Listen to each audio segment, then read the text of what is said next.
जंगलों को दुनिया की सबसे रहस्यमय जगहों में से एक माना जाता है। सदियों से साइंटिस्ट, एक्सप्लोरर्स और रिसर्चर्स यहाँ पर रिसर्च कर रहे हैं, लेकिन अभी भी अमेज़न के सारे रहस्यों से पर्दा नहीं उठ पाया है। सदियों तक यही माना जाता था कि अमेज़न के जंगल रहने लायक जगह नहीं है। कुछ ट्राइबल्स को छोड़कर यहाँ कोई नहीं रहता। जो ट्राइबल पीपल यहाँ रहते हैं वो बस जैसे तैसे अपना जीवन यापन कर लेते हैं, लेकिन असल में अमेज़न के बारे में ये सभी थ्योरीज गलत हैं।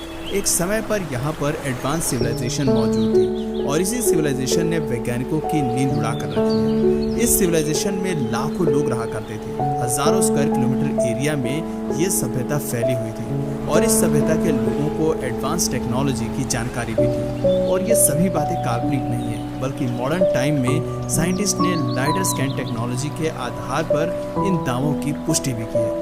अमेज़न के इस मिस्टीरियस और अननोन सिविलाइजेशन ने मानव इतिहास में एक रोमांचक मोड़ ला दिया है। अमेज़न के जंगल करोड़ों साल पुराने हैं। ये जंगल कुल 55 लाख स्क्वायर किलोमीटर एरिया में फैले हुए हैं, यानी अगर ये देश होता तो भारत से भी विशाल होता। 400 अरब से भी ज्यादा पेड़ यहाँ पर लगे हुए हैं। अब तक हजारों लोग अमेज़न के जंगलों में जाकर शोध कर चुके हैं। साल 1511 में एक स्पेनिश फैमिली में फ्रांसिस्को डी ओरिलाना का जन्म हुआ था। उसके अंदर बचपन से ही कुछ अलग कर दिखाने का जज्बा था। साल 1527 तक उसने सेंट्रल और साउथ अमेरिका के हिस्से में अपनी पकड़ मजबूत कर ली थी। कुछ ही समय में चारों ओर उसकी प्रसिद्धि होने लगी थी। ओरिलाना ने सुन रखा था कि साउथ अमेरिका के बीच में कोई एडवांस सिविलाइजेशन मौजूद है। शायद उसने एल डोराडो की लॉस्ट सिटी के बारे में सुन रखा था। कुछ लोक कथाओं के अनुसार अमेज़न के जंगलों में एक सोने का शहर हुआ करता था। खैर, ये हमारी आज की वीडियो का विषय नहीं है। ओरिलाना ने तय किया कि वो एक नई खोज के सफर पर निकले। फरवरी 1541 में ओरिलाना ने अपने कुछ साथियों के साथ मिलकर पेरू के पास अपने सफर की शुरुआत की। कई महीने बीत गए और दिसंबर आ गया, लेकिन ओरिलाना के हाथ कुछ नहीं लगा। उसकी टीम के लोग बीमार पड़ने लगे थे। उसके पास खाना भी खत्म होने के कगार पर था। तभी उसने कोका रिवर के पास खाने की तलाश शुरू की और वहां पर उसे एक ट्राइबल कम्युनिटी मिली।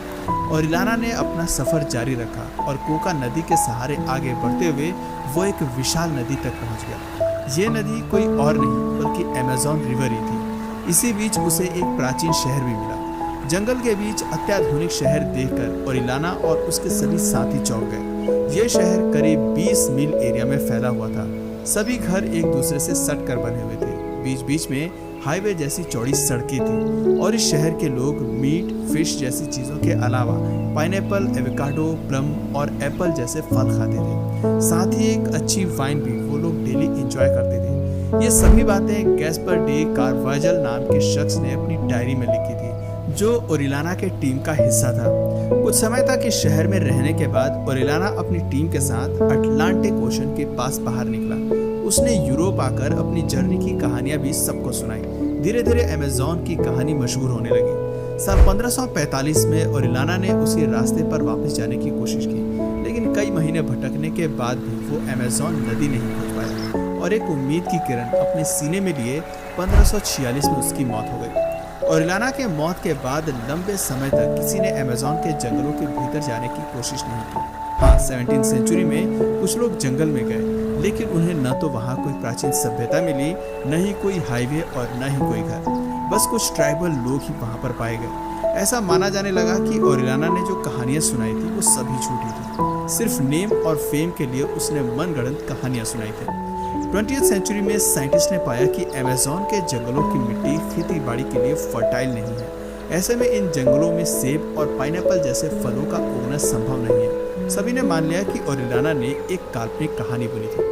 लेकिन 1990 के दशक में अमेज़न के जंगल में ऐसी ही खबरों ने एक बार फिर रफ्तार पकड़ी।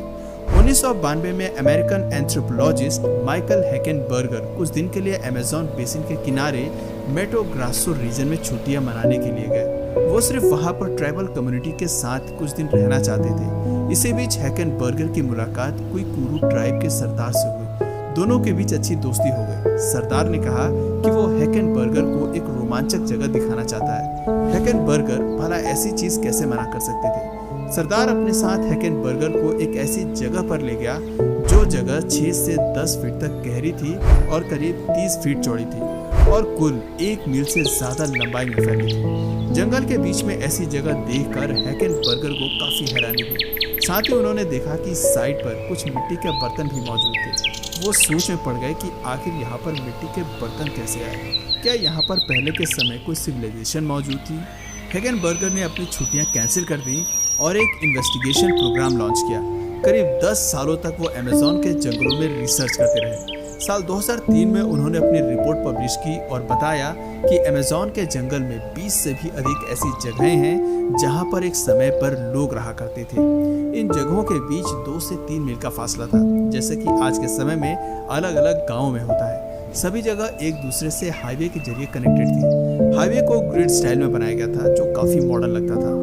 और सबसे बड़ी बात कि इन बस्तियों के बीच वाटर कैनाल थे और इरिगेशन के लिए भी खास जगह थी, यानी कि वहां पर रहने वाले लोग खेती बाड़ी करना चाहते थे। हैकेनबर्गर के मुताबिक एक बस्ती में करीब 2500 से 5000 लोग रहा करते थे और वहां मिले मिट्टी के बर्तनों की कार्बन डेटिंग से पता चला कि वो बर्तन 800 से 600 BC के बीच के हैं। उनकी इस रिपोर्ट ने एक्सप्लोरर्स के बीच सनसनी मचा दी थी, लेकिन कुछ लोगों ने उनसे सवाल किया कि आखिर इतने सालों में किसी रिसर्चर को ये सब जगह क्यों नहीं मिली। हैकेनबर्गर ने कहा कि यहाँ रहने वाले लोग स्टोन की बजाय मिट्टी और लकड़ी के हथियार और बर्तन बनाया करते थे। ये चीजें आसानी से मिट्टी में गल जाती हैं, इसीलिए आज तक किसी को ये जगह नहीं मिली।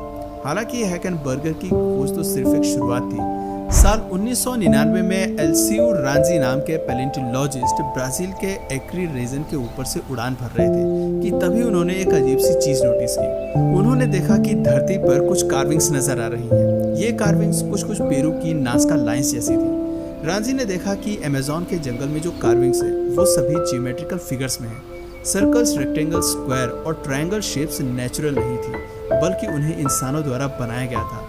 रांजी ने बड़े स्केल पर एक इन्वेस्टिगेशन प्रोजेक्ट लॉन्च किया और इसे पूरी तरह सीक्रेट रखा गया। ब्राजील सरकार ने 11 सालों तक इसे दुनिया से छिपा कर रखा।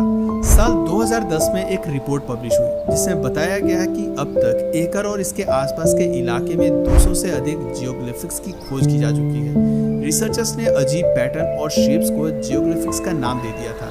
साथ ही ये भी बताया कि ये सभी शेप्स 200 से 1283 BC के बीच बनाई गई हैं, यानी ये यूरोपियंस के अमेरिका आने से पहले की कार्विंग्स है। रिपोर्ट पब्लिश करने के बाद भी रांजी ने अपनी रिसर्च जारी रखी और साल 2017 तक 500 से भी ज़्यादा जियोग्लिफ्स की खोज की जा चुकी थी। इससे एक बात तो साफ हो गई थी कि प्राचीन समय में अमेज़न के जंगल में ज़रूर इंसानों की बड़ी बस्तियां मौजूद थीं और ओरेलाना ने जो भी बातें कही थी वो कहीं ना कहीं सच थी। इस विषय को और गहराई से जानने के लिए साइंटिस्ट ने लाइडर स्कैन टेक्नोलॉजी का इस्तेमाल किया। इसे light detection and ranging technology या फिर light based remote sensing technology भी कहा जाता है। इस तकनीक में हेलीकॉप्टर से धरती पर कुछ बीम्स डाली जाती हैं जिससे उस जगह का डिजिटल मैप तैयार किया जाता है। इस मैप से डेटा काफ़ी कम समय में इकट्ठा किया जा सकता है और वो भी अमेज़न जैसी जगह पर। लाइडर टेक्नोलॉजी की बजाय ट्रेडिशनल मेथड से अमेज़न के जंगलों का डिजिटल मैप तैयार करने में कई सालों का समय लग सकता है और उस मैप के सही होने की संभावना काफ़ी कम होती है। लाइडर रिसर्च के बाद अमेज़न के जंगल में कुछ क्रांतिकारी डिस्कवरी सामने आई। माटो ग्रासो रीजन में 24 सेटलमेंट साइट्स के बारे में पता चला और ये सभी जगह एक दूसरे से रोड नेटवर्क के जरिए कनेक्टेड थी। आपको याद होगा कि हैकेनबर्गर ने ऐसी 20 साइट्स के बारे में बताया था। यहाँ पर बने कई गांव माउंट्स पर बसे हुए थे। कई ऐसी जगहें भी थी जो नदियों से काफ़ी दूर थी। यहाँ तक पानी लाने के लिए एंशिएंट सिविलाइजेशन के लोग कैनाल और कॉजवेज का यूज किया करते थे। लाइडर टेक्नोलॉजी के जरिए अमेज़न में जो बस्तियां पाई गई हैं उसके आधार पर बताया गया कि यहाँ पर 10 से 20 लाख लोग रहा करते होंगे, यानी कई प्राचीन सभ्यताएं यहाँ पर रहती थी। लाइडर तकनीक से एकड़ में सैकड़ों जियोग्लिफ्स की खोज की गई जो पहले रांजी कर चुके थे, लेकिन इन जियोग्लिफ्स को प्राचीन समय में कैसे बनाया गया होगा और इन्हें बनाने की जरूरत क्यों पड़ी थी, इस बारे में फिलहाल रिसर्च अभी भी जारी है। इसके अलावा भी अमेज़न में कई माउंट्स की खोज की गई जो करीब 70 फीट ऊंचाई वाले थे। बाद में कुछ और रिपोर्ट्स पब्लिश हुई जिसमें कहा गया कि एक समय पर अमेज़न सिविलाइजेशन की आबादी 1.5 से 2 करोड़ के बीच रही होगी। ऐसे में सवाल आता है कि इतनी बड़ी सभ्यता आखिर विलुप्त कैसे हो गई। माना जाता है कि जब यूरोपियंस ने साउथ अमेरिका में कदम रखा तो वो अपने साथ इन्फ्लुएंजा और स्मॉल पॉक्स जैसी बीमारियां भी लेकर आए। अमेज़न के जंगलों में रहने वाले लोग खतरनाक वायरस और बीमारियों की चपेट में आ गए और ये सभी बीमारियां उनके लिए बिल्कुल अनजान थी। इस बीमारी के कारण ही अमेज़न की 90 से 99% तक की आबादी खत्म हो गई और जहां पर ये सभ्यताएं रहती थीं, धीरे धीरे वो सभी जगहें जंगल ने कवर कर ली। इसके अलावा एक और बड़ा सवाल खड़ा होता है कि इन बड़ी आबादी वाली सभ्यता के लोग खाते क्या होंगे। इसका सीक्रेट छिपा है टेरा पेट्रा में। असल में ये एक प्रकार की मिट्टी होती है। अमेज़न की मिट्टी को खेती लायक उपजाऊ बनाया जाता था और इस उपजाऊ मिट्टी को टेरा पेट्रा का नाम दिया गया है। कुछ साइंटिस्ट ने इसे मैजिक सॉइल भी कहा है। असल में एनिमल वेस्ट, मछलियों और जानवरों की हड्डियां और चारकोल जैसी ऑर्गेनिक मैटर से मिट्टी को उपजाऊ बनाया जाता था।